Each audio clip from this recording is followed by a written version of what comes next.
で一番日本語を成長した理由と言いましたらテレビですね。テレビが 100% 自分の場合は役に立ちました。多分テレビ見るといろんなパターンがあると思うんですけど、多分最初の時は全然わからなくてテレビ見ました。でその時はだんだん分かるようになってきて、でも知らない言葉とかたくさんありましたね。でもその言葉も辞書とかで調べなくて自分はずっとテレビ見ました。でそれで何日間が見るとその言葉を何回も耳に入ってきたんですね。でそうすると自然に多分全部文法を合わせると意味ができるようになりましたね。でそれでゲスすることができましたよ。じゃあこの言葉に今これなのかなっていう辞書を見なくても、自分の場合はゲスすること、ゲスってわかりますよね。英語でゲスっていうのはそのゲスすることができました。でそれでその言葉その後もそういう知らないことが何回もどんなに出てきてもその文法の意味がその全体の意味が分かってるんでそういうゲスすることができますよね。でそれが一番いい方法だと思いますよ。辞書とか何も持ってない人が勉強するときは。そういう意味は言葉の意味を想像できました。そう言葉には多分その文章そのテレビ番組のその人が話してるときは一個一個言葉の意味が分からなくても全体の意味が大体分かったらそういう話してるその文章の中の一個一個の言葉の意味が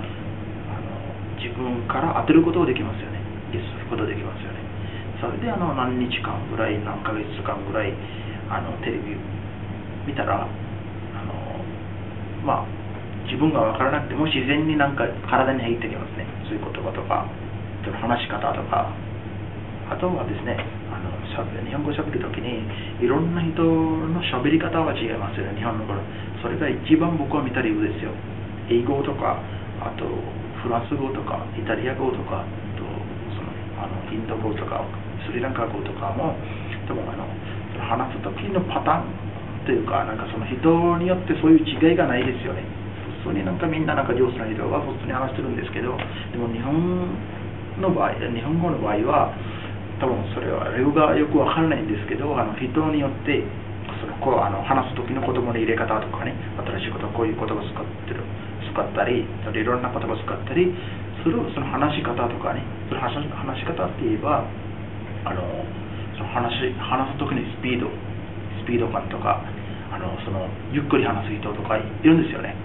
早くしゃべる人とかゆっくりしゃべる人とか全然わからない難しい言葉を使って話す人とかたくさんいると思うんですけど、でもその日本語を勉強する人はよくやってほしいことは自分なりのやり方を使ってほしいんですよ。作ってほしいんですよ。でそれで多分うまく上手になると思うんです。あと家でとか練習したり、あと誰もいないところとかも自分で自然に喋ったりとかね、日本語で自分の好きな言葉でいいんですけど喋ったり、あとその音楽好きな人はよく音楽を聴いてその音楽を全然わからなくてもその歌を歌ったりね、でしたら発音プロナンセーションって言うんですけど英語で発音が分からなりますね。多分どんなに上手な人でも日本語を話すときに発音が良くないと相手に分からないんですよね、日本人の場合は。だから発音が一番大事だと思うんです。だからその発音が良くなるためにはドラマやいろんな人の趣味があると思うんですけど野球試合とかベースボールの試合とかそこで多分試合とかを見るとコメンテーターとかいるじゃないですか。コメンテーターでだからそのコメンティングとか見てこの人がこういう言葉を使ってコメンテーターするかと思って、でもそういうふうに話